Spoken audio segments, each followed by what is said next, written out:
Magandang umaga po sa inyong lahat, mga kapatid po namin kay Kristo. Tayo po ay patuloy na nagpapasalamat sa Diyos sa bawat pagkakataon na ibinigay niya po sa atin. Higit sa lahat, sa araw na ito, bilang magkakapatid kay Kristo, tayo po ay sama-sama upang sambahin natin siya sa Espiritu at katotohanan at patuloy na itanghal natin ang kanyang pangalan, kilalanin natin na siya ang manlilikha po natin. Kaya salamat po sa Diyos dahil patuloy niya tayong binibigyan ng lakas, patuloy niya tayong binibigyan ng buhay, o sa kabila po na talagang marami ngayon ang nagkakaroon ng karamdaman. Alam ko, marami po sa atin ang pinagdadaanan ay may mga sakit. Ang iba ho ay talagang kinuha, masakit po sa atin yan. At yan din ang ating dasal at dinadasal natin na nawa ay makasurvive po tayo sa mundong ito. Tulungan ng Diyos ang lahat ng mga kapatid natin na talagang pinagdadaanan nga ay nasa masakit na pangyayari sa buhay. Pero sa kabila ng lahat ng yan, kalooban ng Diyos ang patuloy na nasusunod sa bawat sa atin. Kaya sa pagkakataong ito, sa umagang ito, yan po yung mensahe po natin. Okay, your choice, discipline or pruning. In John chapter 15. Yan po yung pinakapaksa po natin. Kaya yung paksa natin yan, pakisulat po muli ninyo sa inyong mga comment box, mga kapatid. Your choice, discipline or pruning. Pero bago po natin talakayin yan, tayo muna po humingi ng tulong sa dakilang may kapal sa magitan po ng isang panalangin. Dakilang Diyos na mahabagin at makapangyarihan sa lahat, kami po ay lumalapit sa iyong banal na harapan sa oras nito, God, upang minsan pa, Panginoon, ay humihingi sa iyo ng tawad sa lahat ng mga mali na nagawa po namin sa iyong harapan, Ama, na hindi mo nagustuhan.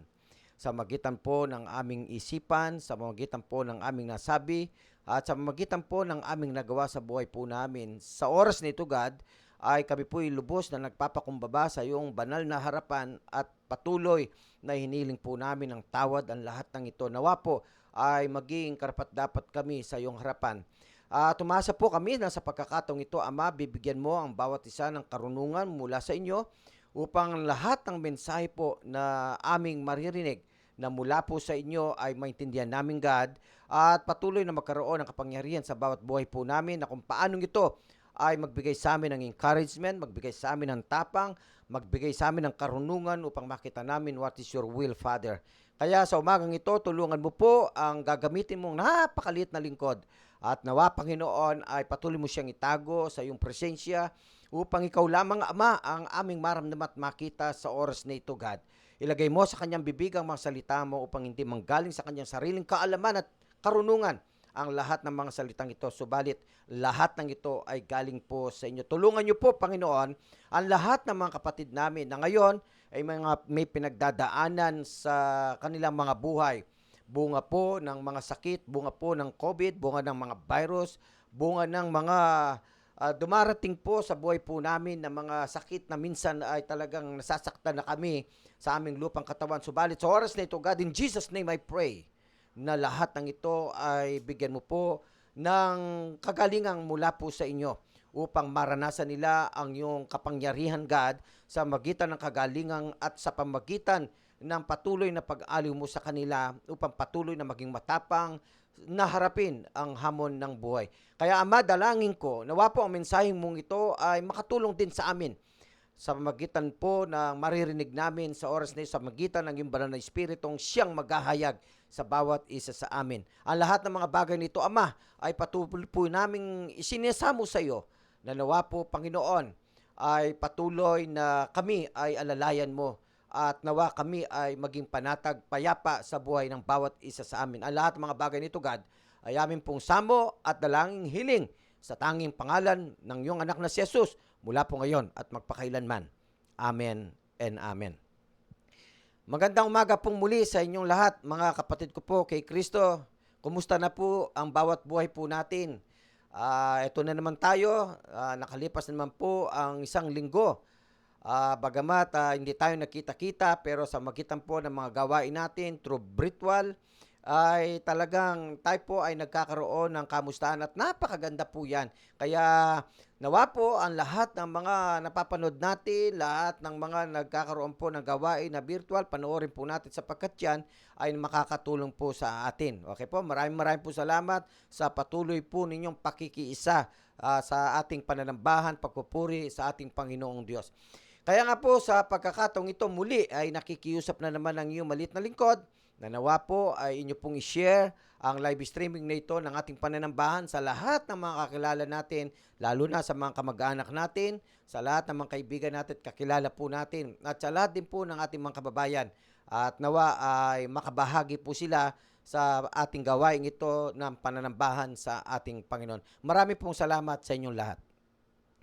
At ang ating pong paksa ay kukunin po natin sa aklat uli ng John chapter 15. Yan ay may kaugnayan din sa paksang tinalakay po natin noong nakaraang ang linggo. Okay po, bear much fruit. Okay po, huwag niyong kalimutan po yan yung paksa natin. Ngayon naman, sa araw na ito, ang paksa po natin ay your choice, discipline or pruning. Okay, yan din ay kukunin po natin sa aklat po ng John chapter 15. Alam po ninyo, ang pinakabuod ng mensaheng ito, okay po, ay main focus po nito sa bawat isa atin para maintindihan po natin ay most Christian have experienced both times of disobedience and times of obedience. Yan po yung talaga ang buhay ng Kristiyano. Yan ay realidad na po yan. Talaga pong ang buhay ng Kristiyano ay nangyayari talaga. Minsan hindi nakakasunod sa mga palatuntunan ng Diyos. Minsan naman ay nakakasunod tayo. Kaya nga tingnan po natin yan ang pinaka-main focus po ng mensaheng ito sa bawat ating paglakad kasama ng ating Panginoong Jesucristo. God will work with all of us whether we are to produce more God-designed fruit from our lives. For disobedient follower of Christ, there is correction. Okay po? For the obedient follower of Christ, God works through pruning. Okay po? Orchestrating our circumstances and our walk with Christ to produce even more fruit. Yan po yung pinaka-main focus ng mensahe po ng ating Panginoon sa umaga pong ito. Kaya pag-aaralan po natin yan at yan ay may tatlong bagay po na tayo ngayon ay tatalakay, nawa ay makatulong po sa atin to. Panalangin natin, makatulong po sa atin. Kaya focus lang po kayo dyan at patuloy nahihingi ko po ang inyong participation sa pamagitan po ng inyong pagsulat sa inyong mga comment box. Okay po, kaya maraming po salamat sa inyo. Ang number 1 po nating tatalakayin mga kapatid ko po ay God's discipline carries wonderful benefits. Okay po.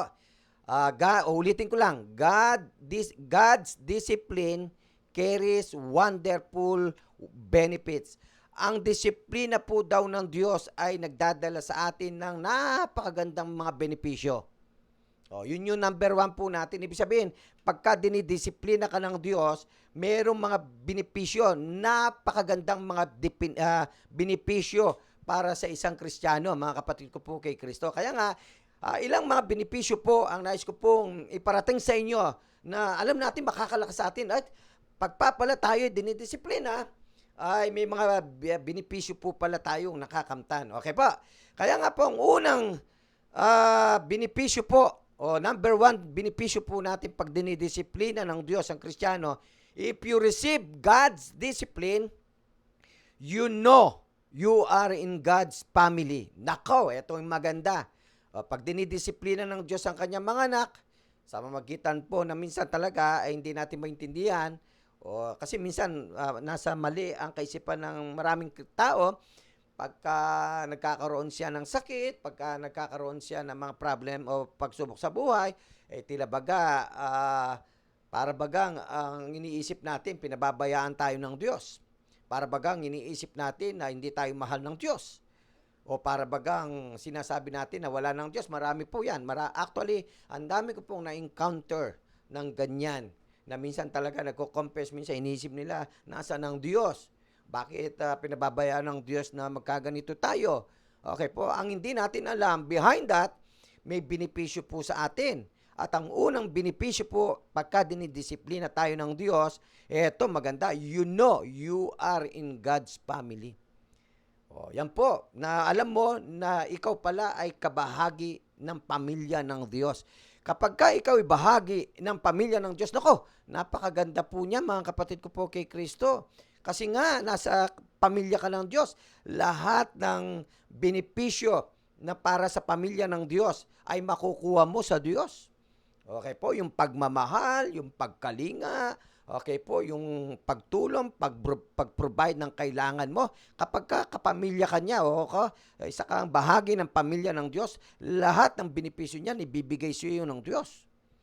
Kaya napakasarap kapag dinidisiplina ka ng Diyos kasi alam mo na ikay bahagi ng pamilya ng Diyos. Pakisulat nga po natin sa ating mga comment box ang unang bahagi po natin na benepisyo, kapamilya ka ng Diyos.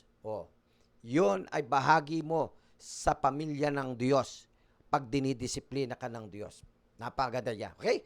So, kaya nga, alam po ninyo, ang sabi po ng aklat po ng Hebreo, chapter 12, verse 5 to 6, ay ganito po ang sabi po ng Bible. Okay? At inyong nilimot ang iniaral na ipinagkikipagtalo sa inyong tulad sa mga anak.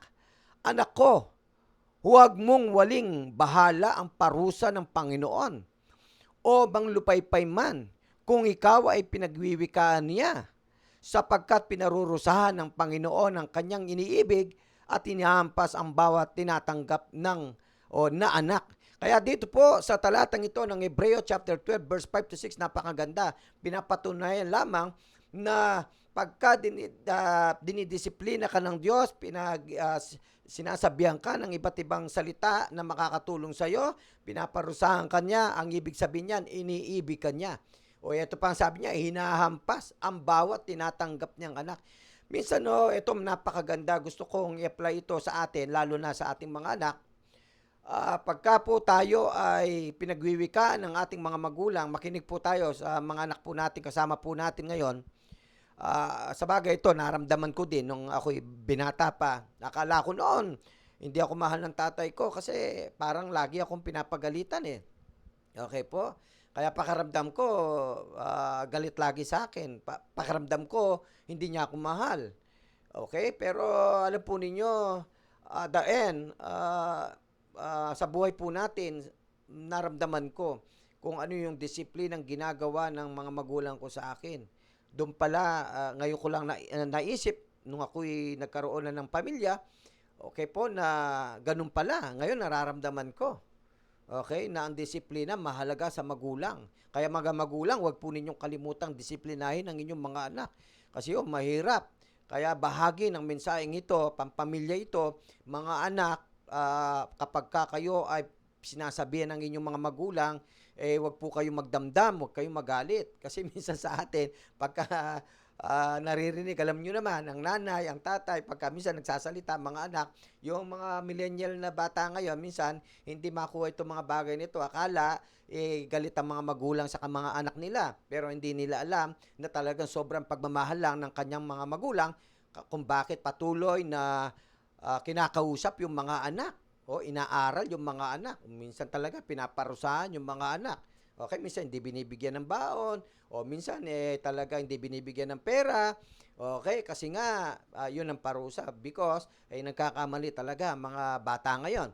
Kaya nga both side, gusto ko lang ipumungkahi sa inyo mga kapatid ko sa tulong ng dakilang may kapal, mga bata po namin o mga anak po namin, wag po kayong magdamdam, wag kayong magalit sa inyong mga magulang.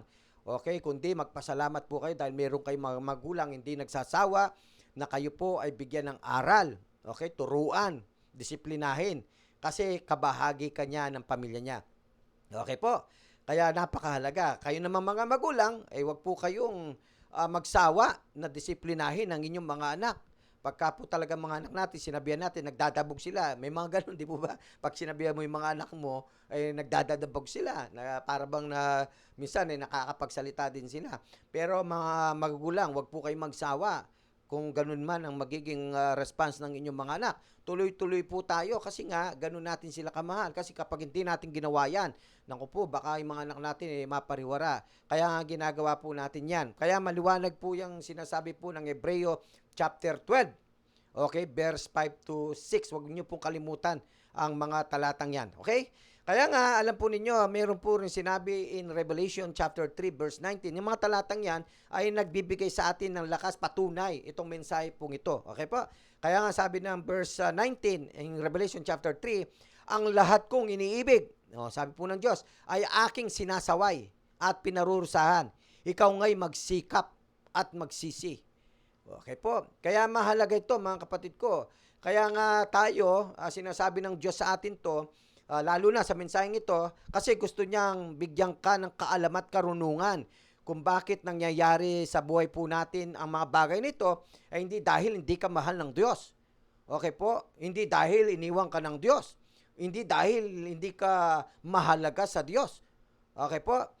Kaya nangyayari ang mga bagay na yan sa buhay natin is because iniibig ka ng Diyos. Mahal na mahal ka ng Diyos. Bakit? Kasi ayaw kanya mapariwara. Kaya hanggat may pagkakataon sa buhay, yun ang sinasabi niya, habang buhay tayo, ginaganyan tayo ng Diyos. Bakit? Minomold niya tayo eh. Okay po? Gusto niya doon sa paraang gusto niya. Okay? Kasi pag sa paraang gusto niya, sigurado yan, 100%, napakaganda po niyan. Hindi sa paraan ni numan, kundi sa paraan ng Diyos. Tayo po ay minomold ng ating Panginoong Diyos. Kaya magpasalamat po tayo. Okay po? Imbes na tayo po ay magreklamo sa Diyos, imbeso na minsan talaga nangyayari yan, pero itong mensaheng ito ay nagbibigay sa atin ng karunungan at kaalaman, mga kapatid ko po, kung bakit ganyan ang nangyayari po minsan sa buhay po natin. Kaya nga, yan po yung number 1 benepisyo. Ang number 2 benepisyo po natin, ito, God's discipline is always for our own good, okay, and given in love.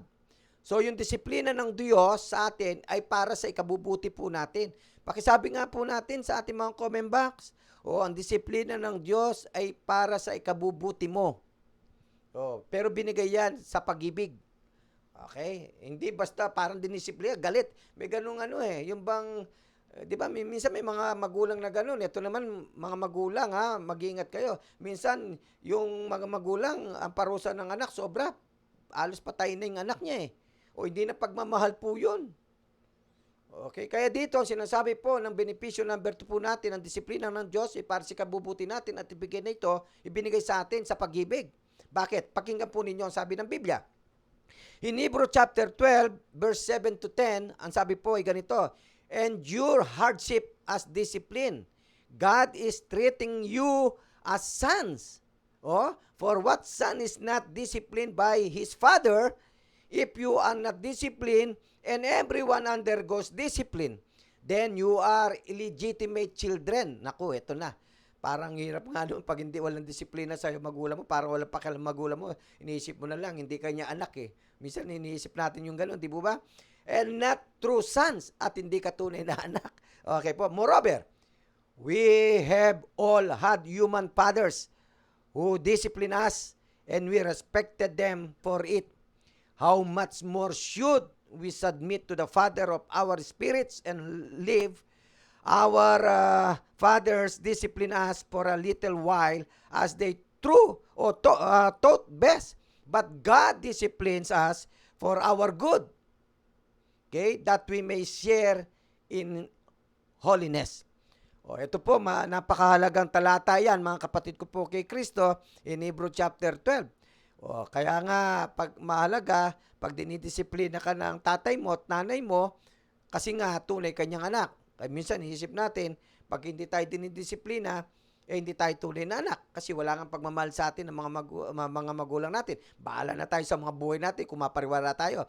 Kaya minsan, kahit na ang mga anak lasing, uuwi ng bahay, may mga ganon. Nakita ng magulang, walang pakialam ang magulang kahit anong gawin ng anak Di ba? Uuwi dito na lasing, uuwi dito, bagsak ang mga grades niya sa school. Okay po? Uuwi ng hating gabi, madaling araw. Wala pakialam magulang, bahala siya Di ba? Paano mararamdaman ng bata yung pagmamahal? O di ba kung hindi dinidisiplina. Kaya minsan iniisip ng bata na hindi siya tunay na anak kasi nga hindi siya pinagsasabihan ng kanyang mga magulang. Mga kapatid, meron pong ganitong istorya ng buhay sa bawat sa atin. O kahit Kristiyano po tayo, meron pong ganyan. Okay po, yung mga ganyang bagay sa pamilya. O kaya ito, ganito, mahalaga na talagang both side ay ibig sabihin may part na dapat gawin po natin sa buhay po natin. Ngayon, tayo naman, bilang mga anak ng Diyos, kung ano man po yung nangyayari sa ating buhay, minsan talagang iniisip natin, o bakit ako nagkasakit? 'Di ba? Bakit ako nawalan ng trabaho? O bakit ako, 'di ba nadami, bakit nangyari sa akin ng problema 'to? O 'di ba? Minsan inisip natin. Alam po lahat ng mga bagay na nangyayari sa buhay natin, there is a purpose. At ang Diyos ang higit na nakakaalam niya. Bakit? Kasi ako, ito sabi ng minomold tayo ng Diyos sa napakaganda ng buhay po natin. Yan po yung sinasabi. Kaya yan ang benepisyo number 2 natin. Okay po? Na kapag dinidisiplina ka ng Diyos, ay para sa ikabubuti mo po yan. Okay? And number 3, benefits po God discipline turn us away from harmful sin and toward a great harvest. O yung number 2 po natin po palang benepisyo number 2, okay? Pakisulat natin din yan na sinasabi natin ang disiplina ng Diyos ay para sa ikabubuti natin. Ang benefit number 3 po natin, ito, ang pagdisiplina ng Diyos po natin, ito, para tayo ay umalis doon sa pagkakasala and toward a great harvest. Talagang kung ano man yung nagawa mo, inaalis ka ng Diyos doon. Tinatanggal ka ng Diyos doon. Doon sa lahat ng mga mali. Kasi gusto ng Diyos na magbunga ka, okay, ng marami sa buhay mo. Kasi yan ang purpose mo magbunga ng marami. Kaya nga hindi ka magbubunga ng marami kung nandun ka at nasadlak ka sa kasalanan. Kaya nga ang Diyos po natin tinatanggal ka doon. So yung number 3 benepisyo ng disiplina ng Diyos, okay, ito, turn us away from harmful sin. Okay? And toward a great harvest. Yan ang benepisyo po ng disiplina. Okay po. So, sa ating pong talata sa Bible, okay, meron po sinabi si Apostol Pablo, okay, chapter 12, verse 11, ganito po sabi niya, no discipline seems pleasant at the time, but painful. Okay? Later on, however, it produces a harvest of righteousness and peace for those who have been trained by it. Napakaganda po niyan. Sa totoo lang naman, wala naman disiplinang hindi masakit. Okay po? Pag dinisiplina ka ng Diyos, masakit siya sa atin. Kaya nasasaktan ka, kaya umiiyak ka. Okay po? Kaya minsan nakakapagsalita ka kasi nga nasasaktan ka. Yan ang disiplina ng Diyos. Walang disiplina ng Diyos na hindi masakit. Okay po? Pero, eto naman ang maganda. Pagdating ng araw, nagpuproduce yan ng napakabungang kabutihan. Ito pa, at ng kapayapaan ng buhay. Di po ba? Totoo naman yan Halimbawa, bigyan ko yung halimbawa. Pagka ikaw na isang tao, sige na, huwag na tayo lumayo, tayo mga Kristiyano. Marami kang kaaway. Pati kapitbahay mo, kaaway mo. Pati pamilya mo, kaaway mo. Tatay mo, kaaway mo. Kapatid mo, kaaway mo. Pinsan mo, kaaway mo. Kaibigan mo, kaaway mo. Payapa ka ba doon? Payapa pa ba tayo doon? Hindi, di ba? Ngayon, pagka tayo po dinisiplina ng Diyos, sasabihin ng Diyos sa atin, mahalin mo lahat yan. Anong gagawin natin? Pag hindi tayo sumunod, kikilos ang Diyos sa buhay natin Kaya mangyayari niya, magiging gagawin natin, talagang makikipagkaibigan tayo sa kanila. Okay? Patatawarin natin at tumingi din tayo kung nakagawa tayo ng mali sa kanila, patatawarin tayo. Kung nakagawa naman sila ng mali sa atin, patatawarin natin. Magkakaroon ka ba ng kapayapaan nun? Magbubunga ka ba ng kapayapaan? Magbubunga ka ba ng kabutihan nun? Siyempre! Yun ang sabi ng Biblia di pati kapitbahay mo ngayon, kabati mo na. Paglalabas ka ng bahay, masaya ka. Bakit? Lagi mo kakwentuhan yung kapitbahay mo ngayon. Bakit? Hindi ka nagalit Hindi na siya galit sa'yo. Pati tatay mo, bati ka na. Nanay mo, kapatid mo, na nagkaroon kayo ng hindi magandang usapan. O di po ba, yan ang sinasabi po. Kasi mahalaga ang disiplina ng ating Panginoong Diyos. Yan ang sinasabi po ng mensaheng ito sa umagang ito, sa bawat isa sa atin, mga kapatid ko po. Napakahalaga po niyan. Kaya tutukan po natin yan at bigyan tayo ng karunungan na maintindihan po natin ang mensaheng ito ng ating Panginoon. Ang number 2 po na nais ko pong talakayin po sa inyo, okay, actually dalawa lang po tatalakayin po natin sa umagang ito. Okay, the benefit of God's pruning is maturity. O kanina, discipline. Okay, the benefits of discipline. Okay po, binigay natin yung tatlo na benepisyo. Ngayon naman, the benefit of God's pruning, okay, is maturity. Yung pruning na sinasabi po natin, pakisulat po ninyo sa inyong mga comment box, okay? May benepisyo po yung pruning, yung God's pruning, maturity. Ibig sabihin, nagiging matured ang isang anak ng Diyos kapag alam po ba ninyo ang pruning? Ang pruning, yung tinitriman. Okay, pinuputol yung mga bagay na hindi maganda sa iyo. Inaalis. Okay, para lalo kang maging maganda. Nakakita na po ba kayo ng halaman na tinitriman? Pagka hindi natriman yung halaman, ang daming hindi maganda tingnan, di po ba? Parang siyang sangganong tignan. Pero pag natriman niya, yung magaling na gardener, natriman niya yan, pabilog. Nako, napakaganda. Lumalabas yung ganda. Okay, kasi nga natitriman siya. Itong number 2 po natin, yan ang ibig niyang iparating sa atin. Ang benepisyo po ng pag-pruning ng Panginoon sa atin, maturity. Nagiging matured kang Kristiyano. Ibig sabihin, pag naging matured kang Kristiyano, ibig sabihin, nandun ka na dun sa level na talagang kaya mong tanggapin na ang mga bagay na nangyayari sa buhay po natin. At naintindihan mo kung ano ang sinasabi ng Diyos sa iyo. Okay po. Kasi nga, nandun na yung ganda ng pagiging Kristiyano mo. Kasi nga, natriman ka. Tinriman ka ng Diyos. Pero eto, yung pag-trim ng Diyos, hindi rin, masakit din. Walang pagkakaiba. Alos pareha sila ng discipline at saka ng pruning. Okay po? Kaya nga po, alam po ninyo, if you are not in position to receive God's discipline, you are in position to receive His pruning. And from the distance, discipline and pruning could look like the same thing. After all, both appear to be painful. Pareha sila na pwede kang masaktan. Yung discipline ng God, yung pag-trim ng God sa buhay mo, parehong masakit yan sa atin. Dapat po maintindihan po natin yan. Kasi akala natin, pagka naging Kristiyano tayo, ay talagang hindi na natin mararanasan to. Kaya marami nagkakamaling mga Kristiyano na gusto ay puro sarap lang. Okay? Puro saya lang. Pag nakakaranas na ng mga ganito, yun na. Nandun na yung pag-doubt nila sa God. Nandun na yung pag-question nila sa God. Okay? Kaya minsan may mga this is a possibility to happen, mga kapatid ko po. Pagka ang Kristiyano nakakaranas ng sunod-sunod ng mga pagsubok o maaaring gumiba siya. Katulad nung asawa ni Lot, nung makita niya yung kanyang asawa na talagang grabe ang dinanas ni Job. O anong gusto ng asawa ni Job? Isumpa niya ang Diyos niya at na mabuhay siya. Maraming Kristiyano, maraming mga tao ngayon ang ganyan. Kaya nga, mga kapatid ko po, ipanalangin natin na tayo bigyan ng karunungan ng Diyos na maintindihan natin ang lahat ng ito. Kasi dinadala tayo ng Diyos dun sa tinatawag nating maturity. Kaya nga tinitriman tayo, ito po yung number 2 natin. Okay po? Ang gusto ko lang malaman nyo, parehong masakit yan sa atin. Okay, lagi ko sinasabi in my message, Christian is not bed of process. Okay? Kaya dapat po, ang pagiging Kristiyano natin, alam natin at maintindihan natin.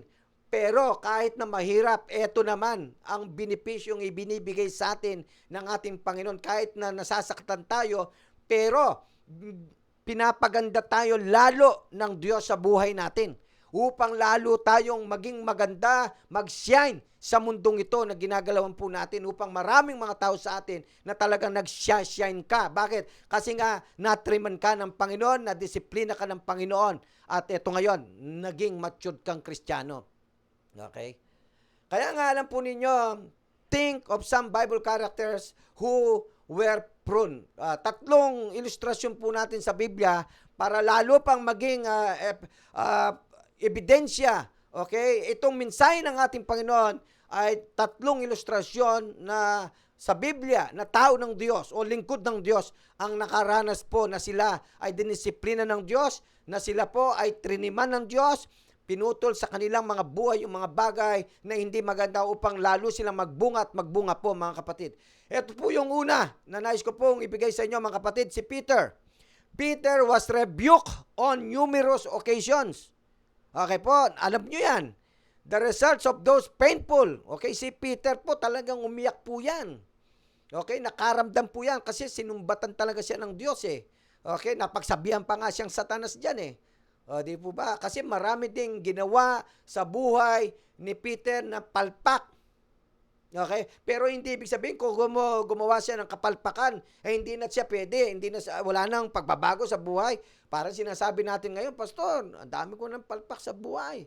Parang mahirap na akong bumalik. Hindi po Sa totoo lang po, bawat buhay natin may pagkakataong bumalik sa Panginoon. Kaya nga, nasasabi ko ito, God is a God of another chance. Kaya nga, ito po, dapat maliwanag po sa atin yan ng Diyos po natin, lagi lang naghihintay. Because our God is another chance. Okay po, kita nyo ang buhay ni Pedro, ang daming kapalpakan. O maaring ikaw ngayon, o ako man ngayon, ay maraming palpak sa buhay. Okay, o katulad ni Pedro. Pero dinisiplina tayo ng Diyos. Dinidisiplina tayo ng Diyos. Kaya ka nasasaktan ngayon. Kaya tayo nasasaktan ngayon. Katulad ni Pedro. Pero alam po ninyo, okay, the results of those painful, Peter, pruning experiences, Okay, Peter produced more fruit. Nako, bakit? Tremendous fruit. Hindi lang basta bunga, tremendous fruit.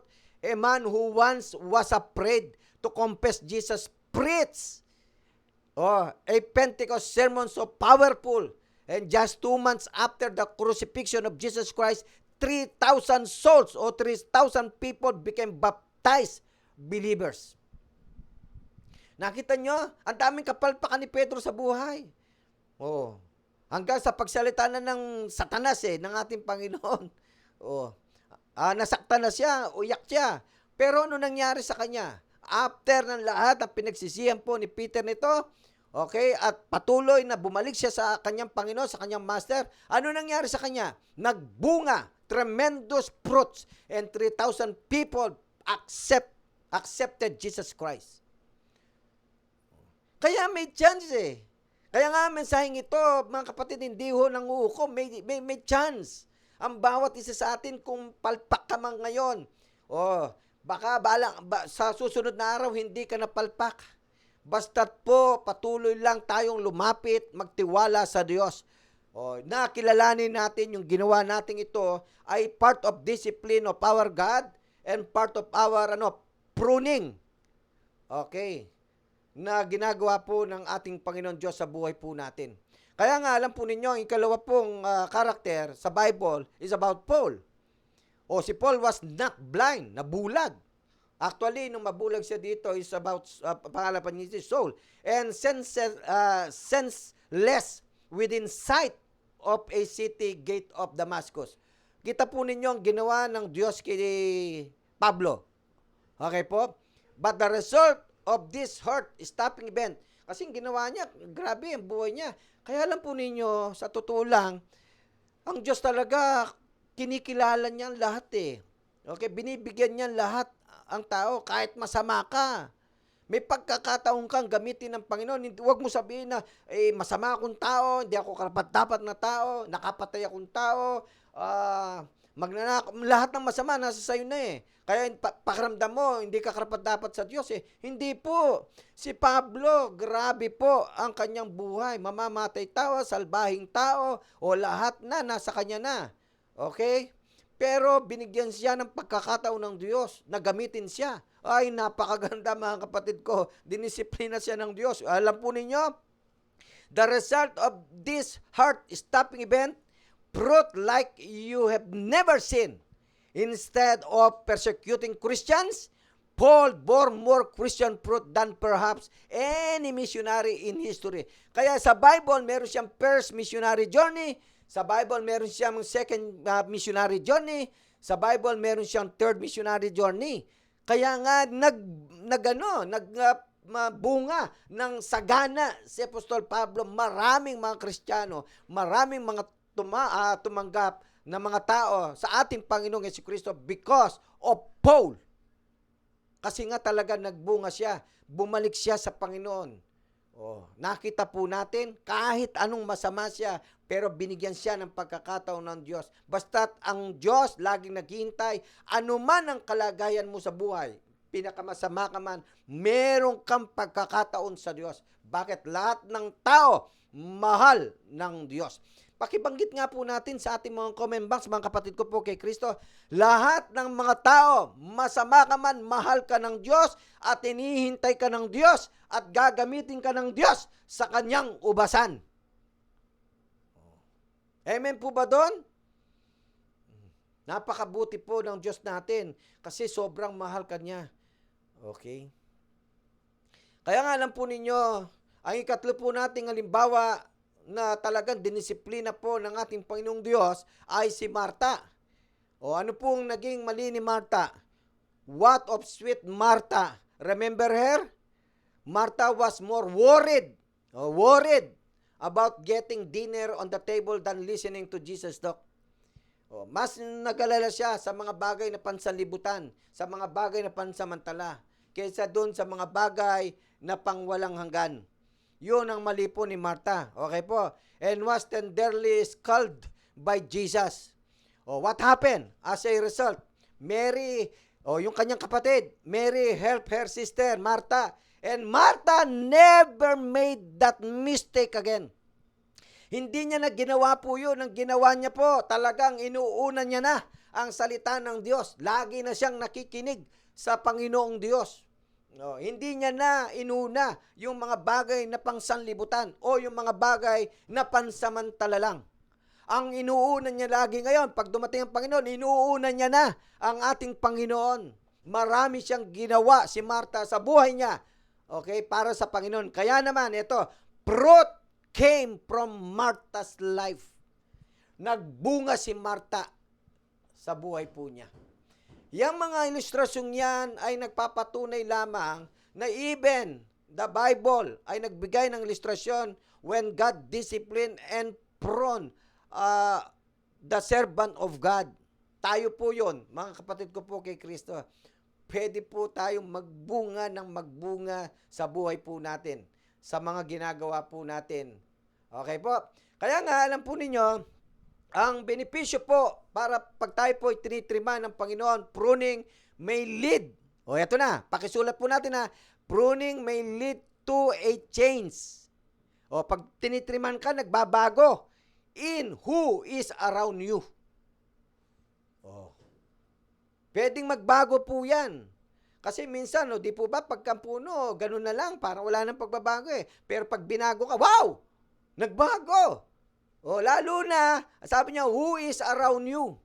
Bakit? Alam po ninyo, si Paul and Barnabas suffered. Bakit sila? Kasi dati magkasama si Paul and Barnabas. Pero nagkaroon sila ng problem to each other through a painful split. Nag-split sila eh. Dati magkasama pero nag-split sila eh. Breaking up the most successful missions team the early church, had ever seen. Bakit? What happened then? Paul took Silas. Naghiwalay sila eh. So, kinuha ni Pablo si Silas. Kinuha naman ni Barnabas si Mark kasi hindi magkasundo si Mark at si Paul. Okay po. Ngayon, ano nangyari? Okay?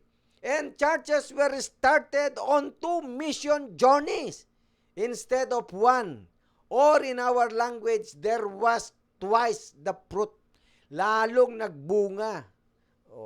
Yung pag-trim ng Diyos sa atin, kay Paul at kay Barnabas, nagkaroon tungo doon sa pagbabago sa kapaligiran natin. Pwede ho yun.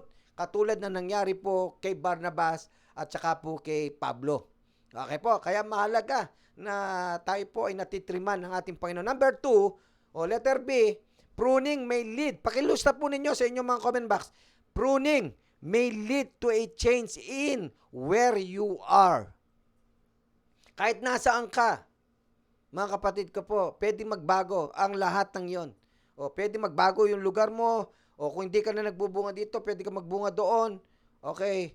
Baka po ma-misinterpret niyo po yan ha. Ipapaliwanag ko po yan mga kapatid. You know, sa istorya po ni Stephen, after Stephen's death, believers once delight to stay in Jerusalem. Okay, parang doon lang nila gusto sa Jerusalem. Okay? And run for their lives throughout Judea and Samaria. Ito na. Though their grip for Stephen must have been intense, the end result of their pain, nasaktan sila dahil kay Stephen, their pruning was to bear fruit outside of Jerusalem. To the vine dresses, fulfilling the Great Commission is not an option. God will do whatever it takes to get the message of Christ, okay, to the entire world, because the first group changed where they were. Their fruit was multiplied many times over and over. Yun po yung sinasabi natin. Kaya nga sa bawat kasaysayan na nangyayari sa Bible and even us today, pwede na mangyari sa iyan at mangyari sa akin yan. Basta't po tatandaan natin, okay po, na yung pag-prune sa atin ng ating Panginoon, ng Diyos po natin, merong dahilan tungo doon sa tinatawag nating maturity. Okay, kasi nakikita na natin what is the will of God to us sa bawat pangyayari ng ating mga buhay. Katulad ng mga limbawang ito na ibinibigay ko po sa inyo sa umaga pong ito, mga kapatid ko po kay Kristo. Kaya nga, sabi po ng John chapter 15, verse 1 to 4, you are already clean because of the word I have spoken to you. Remain in me, and I will remain in you. No branch can bear fruit by itself. It must remain in the vine. Neither can you bear fruit unless you remain in me. Kaya nga po, mga kapatid ko, yun ang paalala lagi ng Biblia. At linggo-linggo ho, papapalalahanan tayo ng Biblia ng John chapter 50 kasi hindi tayo aalis dyan. Okay, kaya sundan po ninyo yan. Kaya nga, maliwanag po yung sinabi niya, kung sa sarili mo lang, hindi ka magbubunga talaga. Okay? Kung sa sarili mo lang. Kaya yun ang sinabi ni Kristo eh. Di po ba? No branch can bear fruit by itself. It must remain in the vine. Neither can you bear fruit unless you remain in me. Yun ang sinasabi ng Panginoon. Kaya nga, alam po ninyo, mga kapatid ko po kay Kristo, ang mensaheng ito ngayon ay patuloy na nagsasabi sa atin and nag-encourage sa atin. Ano man ang mangyari sa buhay po natin, huwag na huwag tayong aalis sa ating Panginoong Jesucristo. Kasi nandun lang yung pagbunga ng marami. Yung patuloy na kinikilala natin ang ating Panginoong Jesucristo sa buhay natin bilang Diyos natin tagapagligtas. At patuloy na tayong maglingkod at kilalanin, magkaroon ng personal at malalim na relasyon sa ating Panginoong Jesucristo. Yun po yung sinasabi ng banal na kasulatan. Kaya nga, may conclusion sa umagang ito, mga kapatid ko po kay Kristo. When facing God's discipline, the choice we make is whether or not to continue our acts of disobedience. Totoo po yan. Or to submit to God's correction and repent of harmful choices. Nasa atin po yan. Kaya nga, itong conclusion natin, sinasabi po sa atin yan. Okay? Pag hinaharap po natin ang pagdisiplina ng Diyos, nasa atin yan. Kung tayo po ay magpapatuloy o hindi. Pero, ang mensaheng ito, sinasabi niya, kapag dinidisiplina tayo ng Diyos, kapag tinitriman tayo ng Diyos, ang sagot natin, magpapatuloy tayo because maraming benepisyo ang disiplina, maraming benepisyo ang pag-prune ng ating Panginoon sa atin, sa ating mga buhay, na kapagbibigyan ng ating maturity as a Christian today. Kaya nga, when facing God's pruning, however, we face a choice of faith. Okay po, kailangan natin ng pananampalataya kasi masasaktan tayo dito. But we need faith to stand firm in our faith. Okay po? Can we keep the commitment that might require pain for us and yet bring glory to God? Can we believe that God only wants the best for us and that our commitment to Him will lead to the greatest life we could know? Kaya nga po, alam po ninyo, mga kapatid ko po, kay Kristo sa umagang ito, ang mensaheng muli sa atin na ibinigay ng Diyos is a matter of choice. The discipline and pruning of our God sa buhay po natin. Huwag po natin kalimutan ang dalawang pinag-aralan po natin, the discipline, okay, ay nagbubunga po yan ng marami. Nagbubunga po ng benepisyo po yan sa atin. At huwag din natin kalimutan na number 2 po natin, ang pag-prune po sa atin ng ating Panginoon ay naglilid sa atin yan ng maturity sa buhay po natin. Nagkakaroon po tayo ng pagbabago tungo sa magandang pagbabago ng ating mga buhay. Nawa po ang mensaheng ito muli ay nakapagbigay sa atin ng kaalaman at karunungan, nakapagbigay sa atin ng encouragement at nakatulong sa buhay po natin in our journey being a Christian today. At panalangin ko rin bilang lingkod po ninyo, pare-pareho po tayo ay makita natin yung ginagawa kabutihan ng Diyos sa atin. Kapag ka po nangyayari ito sa atin, tignan natin kung kay buti ng Diyos, kung bakit ginagawa sa atin ito. Dahil ikaw ay bahagi ng kanyang pamilya. At dahil ikaw ay sobrang mahal kanya. Maraming po salamat muli sa inyo mga kapatid ko po kay Kristo sa patuloy po ninyong pakikibahagi sa pananambahan at gawain ito ng ating Panginoon. Pagpalain po kayo ng ating Panginoon at patuloy na tayo po ay makasalba sa mundong ito sa kabila ng pinagdadaanan natin. Huwag nating kalimutan, kasama natin ang ating Panginoong Diyos sa ating laban sa mundong ito. Maraming po salamat at pagpalain tayo ng dakilang may kapal. God bless us all.